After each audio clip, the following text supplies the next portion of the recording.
Viewers আসসালামু আলাইকুম। দেশ ও দেশের বাইরে থেকে যারা দেখছেন সবাইকে ওয়েলকাম করছি আল হুদা হাঁসের খামার থেকে। আশা করি সবাই সুস্থ আছেন, ভালো আছেন।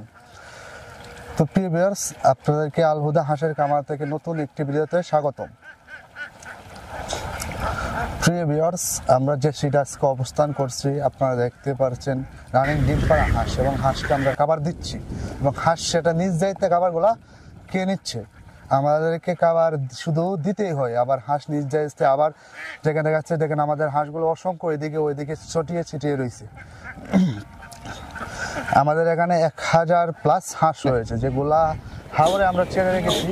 এগুলাকে আমরা খাবার ঠিক মতো দিতেছি এবং হাওরে ছড়িয়ে রাখার কারণে তারা নিজ দায়িত্বে খাবার খেয়ে নিচ্ছে।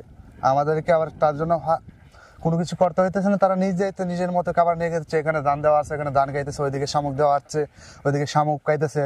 তারা নিজ দায়িত্বে খাবার নিয়ে যাচ্ছে। দেখতে পাচ্ছেন যে আমরা পানিতে নেমে নিজে ভিজে আপনাদেরকে দেখানোর চেষ্টা করতেছি হাঁসগুলা কেমন বা কতটুকু সুস্থ সবল, হাঁসগুলা কিভাবে খাবার খাচ্ছে, হাঁসগুলা কিভাবে খাবার খাচ্ছে, আমরা কিভাবে খাবার দিচ্ছি সে কিন্তু ভিজে হলেও আমরা সেটা দেখাচ্ছি। তো প্রিয় ভিউয়ার্স, ওইখানে আমরা ধান দিয়ে রাখছি, সেগুলো দেখলে যে হাঁস খাইতেছে। এখানে আমরা শামুক দিয়ে রাখছি, সেখানে শামুক খাইতেছে। ওইদিকে উপরে আবার হাঁসগুলো উঠে রয়েছে, আবার ওইদিকেও চড়ে ছিটে রয়েছে অনেকগুলো হাঁস। তো এখানে প্রায় 1000+ হাঁস, যেগুলো হাওর বড় হওয়ার কারণে ছিটিয়ে রয়েছে। এগুলো আপনারা দেখতে পাচ্ছেন। এখানে আমরা শামুক দিয়ে রাখছি, আপনাকে এটাও দেখাই যে আমরা শামুক দিয়ে রাখছি, কিভাবে শামুকটা দিয়ে রাখছি, কতটুকু শামুক দিয়ে রাখছি বা শামুক দিয়ে নিয়ম কি। প্রিয় ভিউয়ার্স, আপনারা দেখতে পাচ্ছেন এখানে অসংখ্য শামুক রয়েছে, যেগুলো হয়তো বা এখন দেখানো যাচ্ছে না। এখানে আমরা জাল দিয়ে শামুক আবদ্ধভাবে দিয়ে রাখছি। হাঁসগুলো ওইদিকে সরে ছিটিয়ে গেছে, যেহেতু আমরা এখানে হাঁসের কাছে আছি। আপনারা যে জানেন হাঁসের কাছে আসলে হাঁসগুলা একটু সরে ছিটে যায়, যে জন্য সমস্যা। তো প্রিয় ভিউয়ার্স, আপনাদেরকে অতভাবে দেখাতে পারছি না, তারপর আমরা স্ক্রিনে দেখিয়ে দিব যে হাঁস আমাদের কত কোন জায়গায় রয়েছে এবং কিভাবে রয়েছে হাঁসগুলা। ওইদিকে রয়েছে হাঁস। তো ওইগুলো আমরা রানিং ডিম পাড়া এবং একভাবেই এগুলোকে আমরা বোর্ডিং করেছিলাম। শুরু থেকে আমরা এই হাঁসগুলো বোর্ডিং করেছি।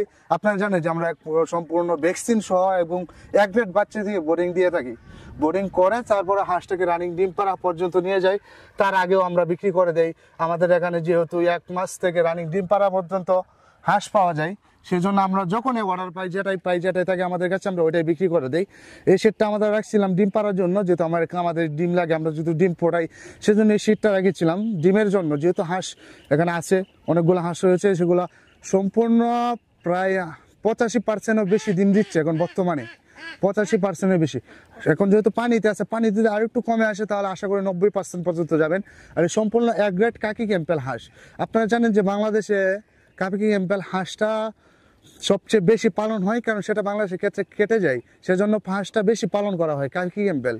এবং কাকি ক্যাম্পেল হাঁস কিন্তু ডিমের রাজা, ওইটাও আপনারা জানেন যে তারা কাকি ক্যাম্পেল হাঁস 3 বছর ডিম দিয়ে থাকে, তার মধ্যে বছরে 20 দিন গ্যাপ থাকে। তারা সেই সময় তারা পাক জেরে ফেলে দেয়, সেজন্য ডিম 20 দিন বন্ধ থাকে। এছাড়াই সম্পূর্ণ একটানা 3 বছর ডিম দিয়ে থাকে, সম্পূর্ণ 85-90% এরকম পর্যন্ত আমরা এই ডিম পেয়ে এসেছি। এই শীত থেকে আমরা সবসময় 85%-এর উপরে ডিম পাইছি, এবং কোনো সময় কম পাই নাই।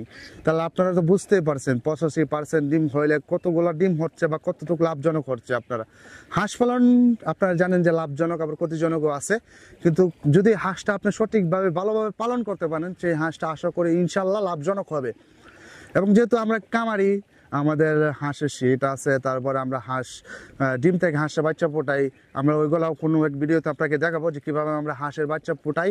এখন যেহেতু আমরা হাঁসের ডিম পাড়া রানিং ডিম পাড়া হাঁসের সেটে রয়েছি, সেজন্য আপনাদেরকে দেখাতে পারছি না। আমরা তো আমাদের সিটে রয়েছি, প্রতিদিন তো আসা সম্ভব না। আমরা যেহেতু সিটে রয়েছি, আপনারা দেখতে পাচ্ছেন যে গামলার মধ্যে যে ধানগুলা দেওয়া আছে ওইগুলো কিন্তু হাঁস খাইতেছে।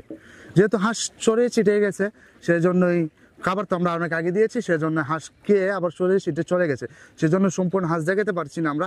অবশ্যই আমরা স্ক্রিনে আবার দেখিয়ে দেবো হাঁসগুলা, চিন্তা করবেন না। ওইখানে আবার দেখেন, ওইখানে কিন্তু শামুক দিয়ে রাখছে, ওইখানে দিয়ে রাখছে শামুক, ওইখানে নিজ দায়িত্বে শামুক খাইতেছে, এই জায়গাতে আবার শামুক খাইতেছে। তাহলে প্রিয় ব্যস্ত যাদের হাঁস এবং হাঁসের বাচ্চা লাগবে, অবশ্যই ভিডিও স্ক্রিনে দেওয়া এবং ডিসক্রিপশনে নাম্বার দেওয়া থাকবে, আপনারা যোগাযোগ করবেন। যে কোনো পরামর্শ সহ সমস্যা নেই, আমরা পরামর্শ দিয়ে রাখবো যে আপনারা কীভাবে হাঁস এবং লাভজনক হবেন, সেই পরামর্শ আপনাদেরকে দিয়ে থাকবো। আপনারা কোনো চিন্তা করবেন না, সম্পূর্ণ আমরা চেষ্টা করবো যাতে আপনি আমাদের কাছ থেকে হাঁস এবং হাঁসের বাচ্চা নিয়ে লাভজনক হতে পারেন, সেই চেষ্টাটা আমরা সবসময় করবো। তো প্রিয় ভিউয়ার্স, আজকে এই পর্যন্ত, দেখা হবে অন্য কোনো ভিডিওতে আমাদের অন্য কোনো সেটে। তার আগ পর্যন্ত ভালো থাকেন, সুস্থ থাকেন, এই প্রত্যাশা নিয়ে শেষ করলাম আজকের ভিডিও।